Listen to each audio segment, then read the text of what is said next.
मैसूर कर्नाटक राज्य का एक शहर इसी जगह के साथ जुड़ी है आज की हमारी सच्ची कहानी। जर्नी टू द सीक्रेट्स में एक बार फिर से आपका स्वागत है। हमारे प्रीवियस वीडियो को देखने के लिए डिस्क्रिप्शन में दिए हुए लिंक पर जाकर देख सकते हैं। चलिए दोस्तों, कहानी शुरू करते हैं। यह कहानी है महाराष्ट्र में रहने वाली काशवी की। ये हम आपको उन्हीं के शब्दों में सुनाएंगे, तो चलिए शुरू करते हैं।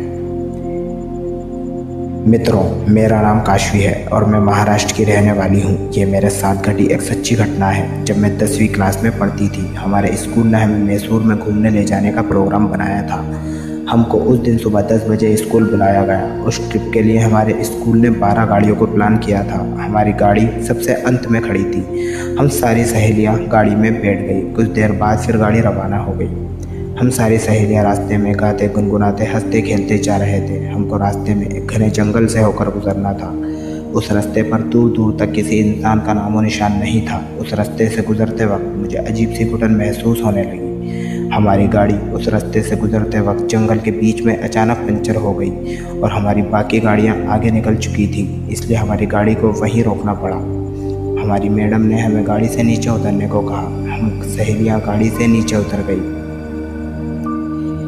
पंचर में थोड़ा समय लग सकता है, ये कहने के बाद ड्राइवर ने हमें बताया कि यहाँ से 200 मीटर की दूरी पर एक छोटा सा ढाबा है। आप सभी लोग वहाँ जाकर चाय नाश्ता कर लीजिए, मैं गाड़ी का टायर बदल कर आता हूँ। हमारी मैडम बस के पास खड़ी रही और हम 50 लड़कियाँ पैदल चल पड़ी। वो जंगल इतना घना था कि केवल जंगली जानवरों की आवाज़ें सुनाई दे रही थी, जो कि एक मनहूस माहौल को पैदा कर रही थी। सभी उस ढाबे पर पहुँचे।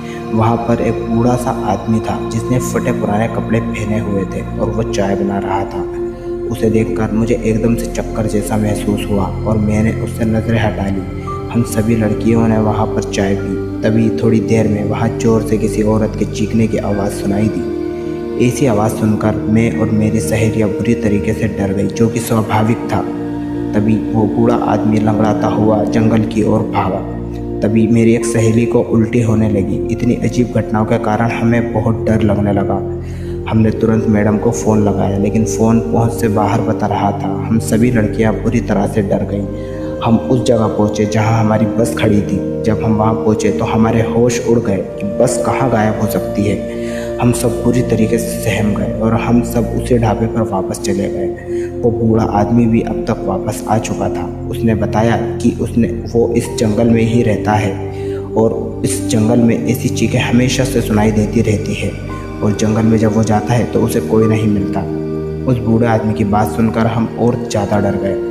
तभी अचानक हमारी बस आ गई और हम सारी लड़कियां बस में बैठ गई। हमने मैडम को पूछा कि बस कहाँ गायब हो गई थी, तो मैडम ने कहा टायर तो बदल दिया था, लेकिन डीजल भरवाने के लिए पीछे के पेट्रोल पंप पर गए थे। ये सुनकर हमारी जान में जान आई। मेरी सहेलियाँ उस बूढ़े आदमी को बाय बाय कर रही थी। थोड़ी देर चलने पर मैंने जैसे ही पीछे मुड़कर देखा तो मेरे होश उड़ गए, क्योंकि वो ढाबा पूरी तरह से तहस नहस हो चुका था। मैं जोर से चिल्लाई और बेहोश हो गई। ड्राइवर को सब बताया और ड्राइवर ने गाड़ी मोड़कर उस ढाबे तक गए। गाड़ी से नीचे उतरकर देखा तो ढाबा पूरी तरह से नष्ट हो चुका था, लेकिन वो बूढ़ा आदमी गायब था और कहीं नज़र नहीं आया।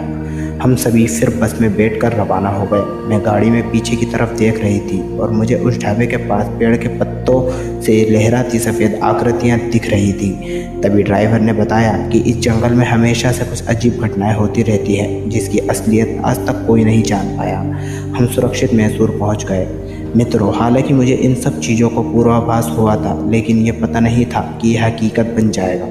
आज भी मैसूर की ट्रिप की घटना को याद करती हूँ तो मैं बहुत सहम जाती हूँ और मेरे मन में यही सवाल घूमते हैं कि उस सुनसान जंगल में वो बूढ़ा आदमी कौन था।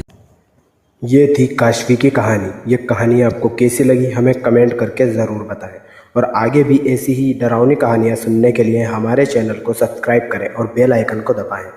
दोस्तों, अगर आपके भी पास है कोई ऐसी ही सच्ची घटना या कहानी, तो आप हमें हमारे फेसबुक या इंस्टाग्राम पेज पर लिखकर भेज सकते हैं। लिंक डिस्क्रिप्शन में है। तो गाइस, मिलते हैं नेक्स्ट वीडियो में। तब तक के लिए be safe, be happy, love you.